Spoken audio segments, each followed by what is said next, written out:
Northern Italy, the historic city of Milan. It's the world's leading centre for style, fashion and design. Milan has a rich art and design heritage going back hundreds of years. And for nearly 50 years, the city has held the most important annual design show in the world. The event is buzzing with top international producers and key creative people. For 1 week you feel, oh my God, it's like London, you know, it's like New York. Negli ultimi anni, negli ultimi decenni, ma if you look at Italy in itself, with its culture, with its architecture, its design, from the heart of all that comes beauty and genius. The Mecca, the center for creativity, for design, because the best producers are in Milano, in Italy. Milan obviously is the most important melting point of the architecture and design industry. This is the meeting platform, the meeting of the mind. It's becoming a place where people share and experiment every year more and more.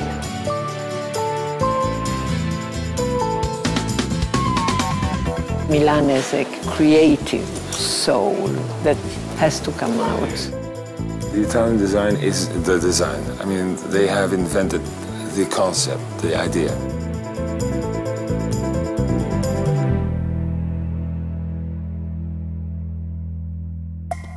Milan, Italy's wealthiest and most dynamic city. Not only is it the country's leading centre for commerce and finance, it's also the capital for publishing, media, fashion and design. Milan has a unique history of manufacturing and craftsmanship, which has attracted designers from all over the world to come and work with these famous Italian companies. The best producers are in Milano, in Italy, and there is no creator, there is no designer without a producer. Milan is the cradle of design, and nearly 500,000 visitors from all over the world have come to the design trade fair, a record. Anybody who counts in the design business is here to see all the latest brands and creations. The fair is vast. The city is bulging with displays and exhibitions in every conceivable space. And this specially designed new exhibition centre, the Salon De Mobile at Fiera, is more than 1 mile long. We started 47 years ago. It was a very little exhibition. Now we have about 230,000 square meters of exhibition, 2,400 exhibitors from everywhere, from Russia, from the United States, from Middle East, everywhere. I think it's the biggest exhibition in the world. Iconic Italian designer Giorgio Armani turned to the 1930s for his latest furniture collection in settings reminiscent of movie sets during Hollywood's golden age. Richly finished with a pleated effect, the Armani Casa line stayed true to the Italian designer's minimalist style, with a typically linear approach, creating a complete lifestyle experience. If you look at lifestyle, if you look at the way people are living today, and then you create new ideas that are workable within that context.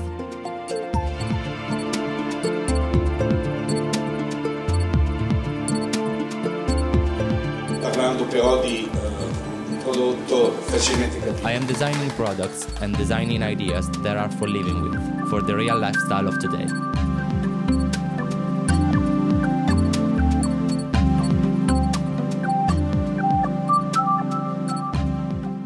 Boffi, the famous Milan-based company started in the 1930s, specializes in top-end kitchen and bathroom products. Boffi's creative director is the celebrated Italian architect Piero Lissoni. In true Italian style, he works in all design disciplines, from graphics and industrial design to architecture and interior projects. You know, sometimes I think like an architect because I'm thinking of volumes and think around the space. Sometimes I think like a designer because I'm thinking around of technology, production, quality. The general idea of architecture is, at the same time you are architect and designer, interior designer, graphic designer, product designer. We are never thinking to divide our experience in interior architect or architect for building. It's a little bit Anglo-Saxon, I don't like this level of specialization because I like the humanistic point of view. To be in the same time engineer and artist, in the same time you are a worker and you are a sophisticated electronic design. This one is for me more important. Our work is the connections. Why, if you are a good architect, you are not a good designer and vice versa. Missoni is a family business that took one of the finest examples of Italian products around the world. Missoni is a style famous for its colors, stitches, and combinations of iridescent hues and multiple fabrics. Rosita, still at the forefront, founded the company with her husband Ottavio more than 50 years ago. I think Missoni stands for a use of color that goes beyond fashion. That is a way of life. We live among color. Color is the main thing that we try to transfer to whatever we do. It's fashion or hotels or the home collection. So this is the Mademoiselle chair, designed by Philip Stark, done by Cartel, and with the Missoni pattern, dressed by Missoni. A beautiful tulip. I mean, we have fantastic designer. All the designers of the world work for Italian companies. This was where design is born. I mean, the home, the roots of design are in Milan, for me. A land where artists and craftsmen and painters, and it's a land of beauty. So even the climate in Italy is fantastic because it's a country of sunshine, of sea, of rivers. The pleasure of working with patterns, but with new techniques and making them gigantic. Milan is a magnet for top designers from all over the world. Moi, named after the Dutch word for beauty, is one of the world's most sophisticated luxury design companies. Moi was founded 7 years ago by the iconic contemporary designer Marcel Wanders. He specializes in a romantic and eclectic use of color and shape, with subtle references to the past. I think the Italian design is a very special position. I mean, to me, the Italian design is the design. I mean, they have invented the concept, the idea. Milano is the center. Still today, the Italian companies are the center. The culture of design is in this country is not carried by people. It's carried by a culture. It's carried by the companies. This makes them a very special group of people, and I think we all, as international designers, we need the Italian companies very much. Marcel Wanders also works with Polyform, a top Italian company combining new processes with very high levels of craftsmanship, which Marcel uses to realize his own particular quirky inspiration.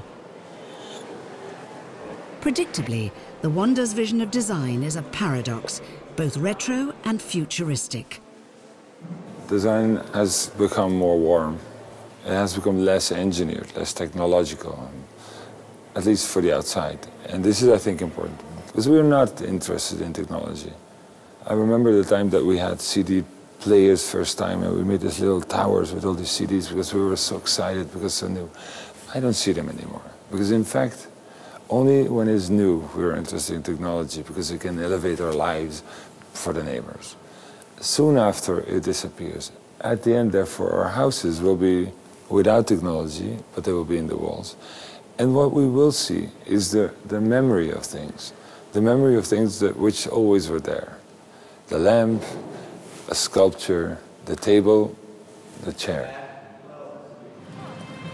The controversial British designer and filmmaker Peter Greenaway has been commissioned to produce a commemorative installation for this year's fair.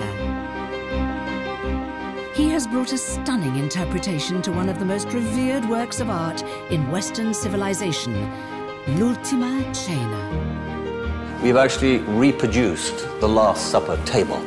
It's also ironic, we are sponsored largely by a furniture festival, and you could possibly say the Last Supper is about a table. It's not a film. It's, if you like, a live installation, but it does involve the notions of projection. So to actually take cinema language and project it onto these valuable screens is in itself quite an exercise. And we've rebuilt the one end of the original refractory and placed our clone absolutely to scale, exactly color matched. And then we have got some extraordinary contemporary equipment which is to do with masking, and we project. We seem to make the figures to move, characterization of the shadows changes. We've emphasized the hands. We've tried to emphasize the moment that's so important for this painting about the portrayal of Christ. Created, I suppose, notions of attitudes towards awe and surprise, the wow factor. We've tried to build something which is relative to self-reflexively what we're doing, which is the manufacture in 2008 of high technology, in association with the dialogue of this extraordinary painting, which is what, 1497, I think, just coming up to the year 1500.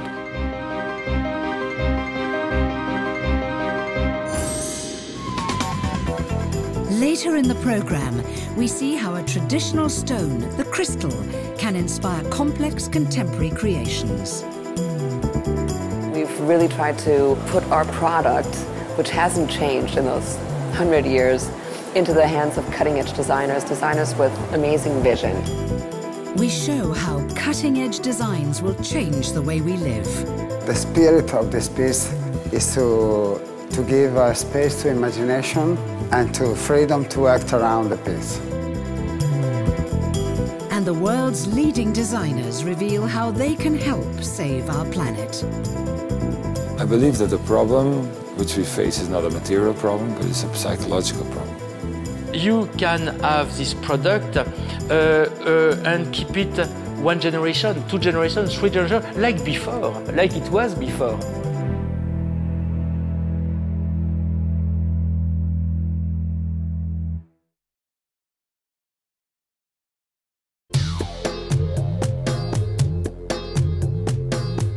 Milan isn't just a furniture fair, it's a show where all the designers come to talk and share ideas. All week there are events right across the city, where the top companies and creative leaders throw lavish celebrations. Milan becomes a non-stop talking shop for the design world. Ermenegildo Zegna, a historic family company which is a world leader in fine fashion design and with an annual revenue of nearly €1 billion, are opening their new headquarters. Zegna are hosting a party with the celebrated design magazine Wallpaper.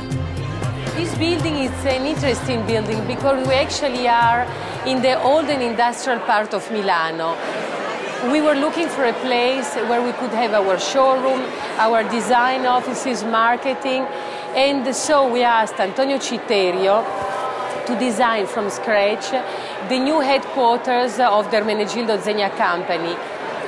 The Salon De Mobile week is for me an unbelievable week in Milano because we live in a world where there is a great fusion of arts. So whether it's fashion, design, architecture, cinema, painting, photography, all of these really talk together, and there is a great relationship, and I would say also a positive interaction between these arts.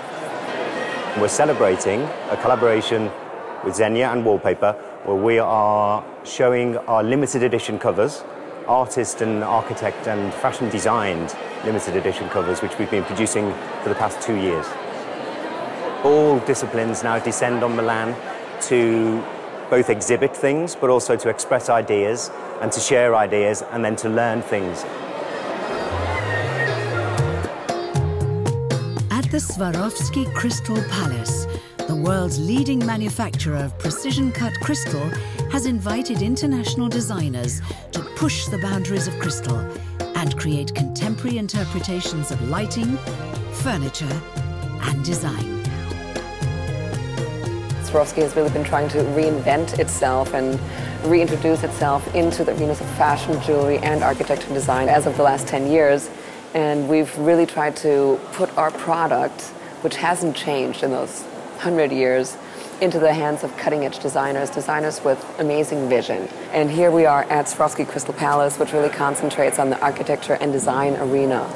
And this project started about 7 years ago when we worked with people like Tord Bonche and Ronan, Arid, Tom Dixon, and we gave them the briefing to reinvent the chandelier.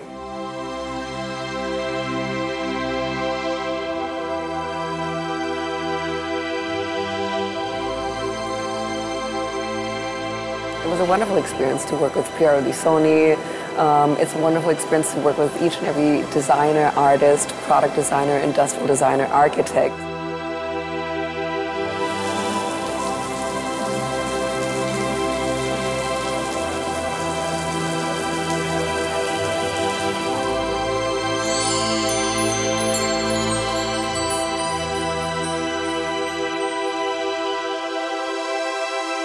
For us, it's just so fascinating to see how each individual interprets the use of crystal in his or her own environment and really make it relevant to their own work.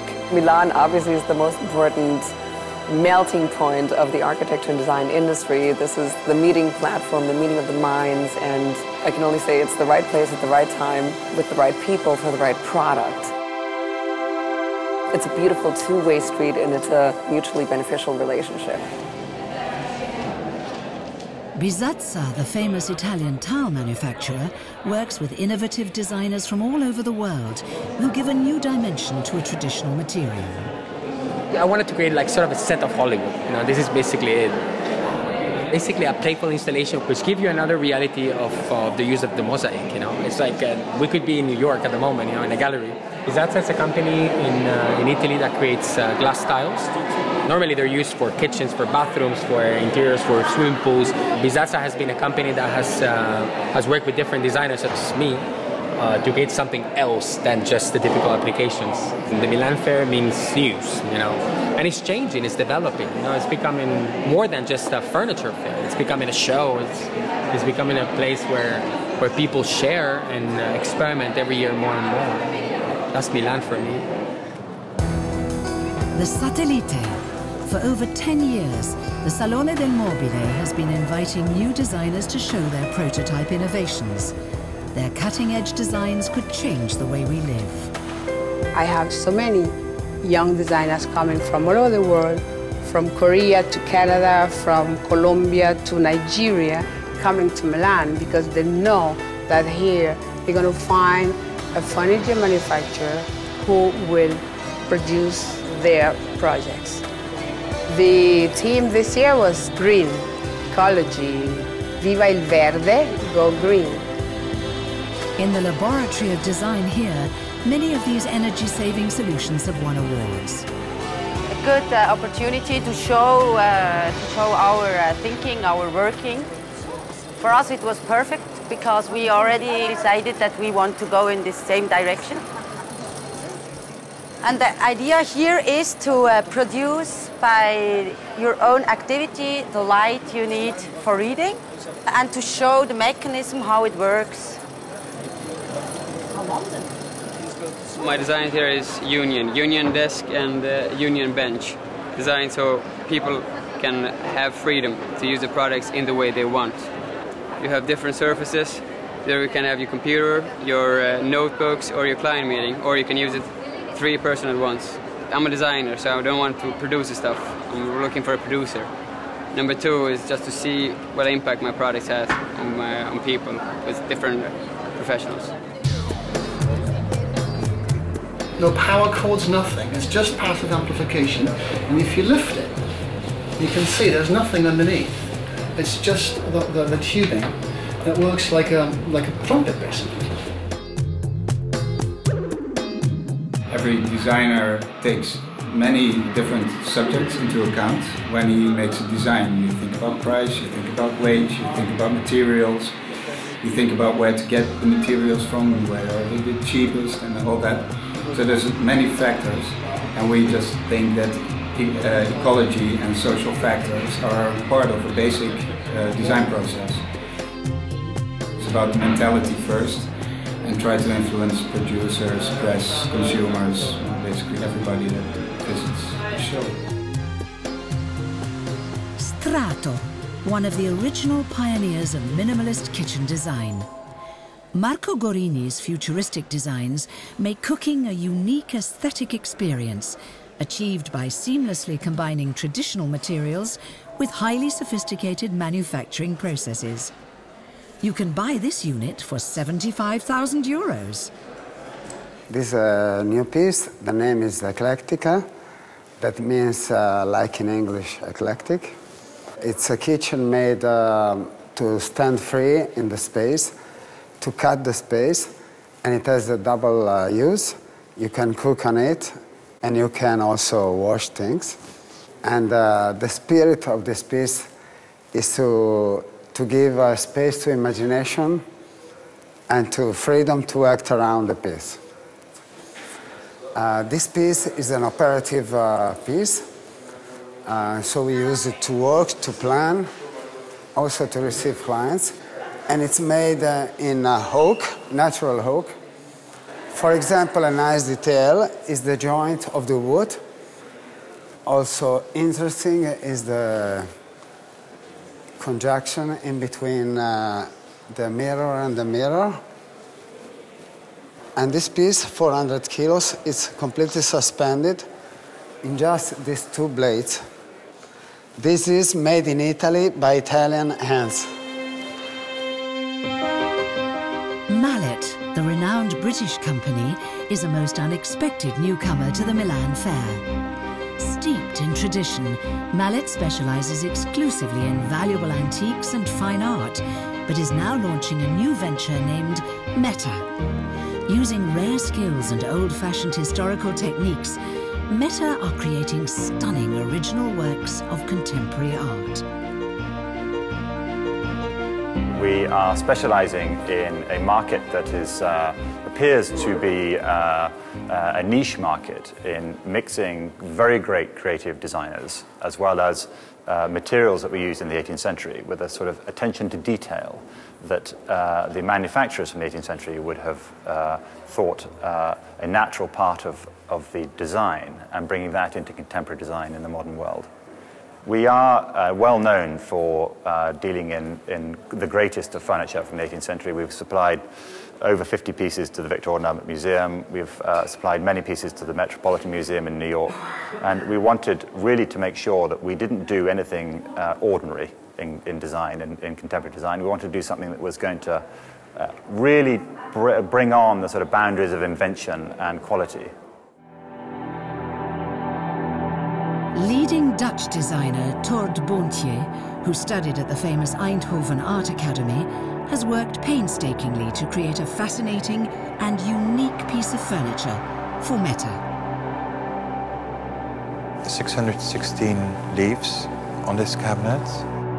Each leaf takes more than 6 hours to paint. The enamel powder is white, so it paints it white on white. And only after it's fired, when it comes out of the kiln, you can actually see what the colors have done. There's 4 different artists that do the painting, and each artist has learned how to paint 2 different types of leaves.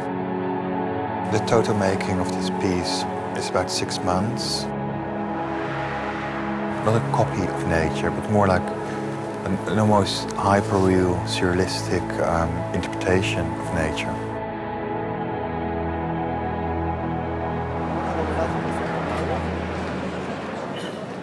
There is a survivalist spirit in today's designers as they face the prospect of a global financial downturn. combined with the challenges of our endangered planet. Quality is so important. It's more and more important because quality is a key of longevity. Longevity is the most modern parameter. I believe that at least 80% of the things which are thrown away are not thrown away because they're damaged. They're thrown away because people, they don't like so much anymore. Because everybody speak about ecology, everybody speak about recycling. I believe that the problem which we face is not a material problem, but it's a psychological problem. One of the key definitions of what good design is, one doesn't even have to say it. It should be written in stone of what a good piece of design should last a long time.